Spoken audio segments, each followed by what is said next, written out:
So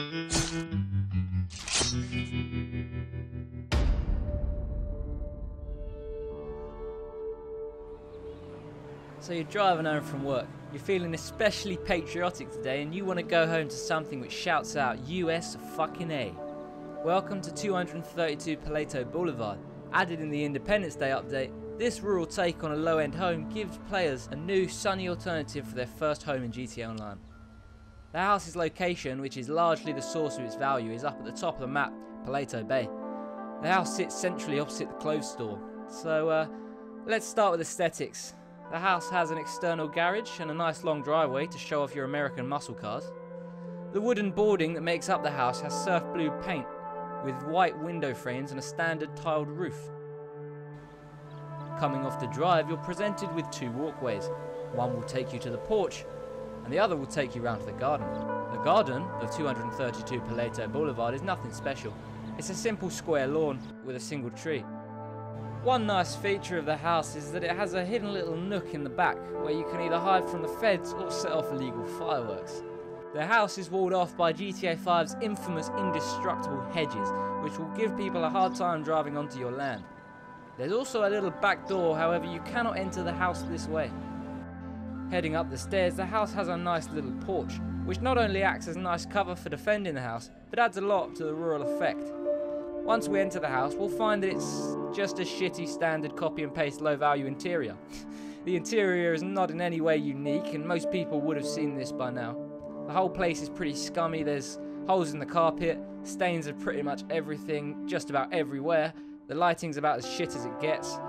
You'll get a very small kitchen, a few pictures of people that you don't even know, a window that you can't look out of, and an oven which doesn't work. But that's okay, because you get a radio, a pot noodle and a few candles.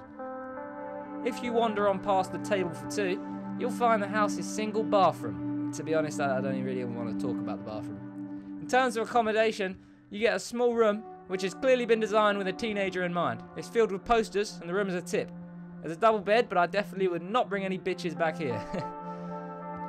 You get a TV which was designed in the 1800s. Heating is supplied by what seems to be an Xbox 360, but that's okay, because you still got your trusty bong. Although it's small and grungy, the house is definitely big enough, especially for all the new players of GTA Online who can get on their feet quickly with this cheap house. It's priced at $121,000. You can get it without begging hackers for online cash drops, because I know you new players love begging for money.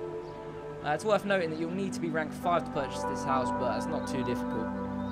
Just a quick showcase of the garage now, which is obviously a 2-car standard garage, looks a bit shit.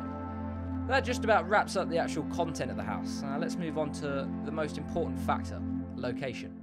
Paleto Bay is a really nice place to have a house, and even if you're as filthy rich as I am and own a giant organisation HQ in the towering Mazebank building, it's still nice to own a home like this to escape to. Me and Rob both own a small house up here in Paleto Bay, which we refer to as our holiday homes. Whenever we've had enough of city life, we cruise north on the motorways up to Paleto where we can enjoy the simpler things in life. As mentioned before, there is a clothes shop opposite the house which is really convenient, literally right across the road. Paleto Bay has everything you need. Most importantly is its views. 232 Paleto Boulevard backs on indirectly to the beach. And to the right of the beach is a nice little grassy track for you, to ride your dirt bikes and the sorts. Occasionally, upon leaving the house, you'll notice a fuck-off mountain in front of you. This shows just how close Mount Chiliad is, which is handy if you've got any crazy mates who like going down Chiliad. I really like this house, but it's not for everybody. It's best suited for people who like to travel around the map a lot, and people who prefer the rural setting to urban Los Santos, but still don't want to be judged poorly for living in the renowned shithole Sandy Shores. We hope you've enjoyed this showcase of 232 Paleto Boulevard, and hopefully we've given you what you need to know before purchasing. Thank you for watching, and remember that if you want more GTA 5 house reviews, you've only got one option.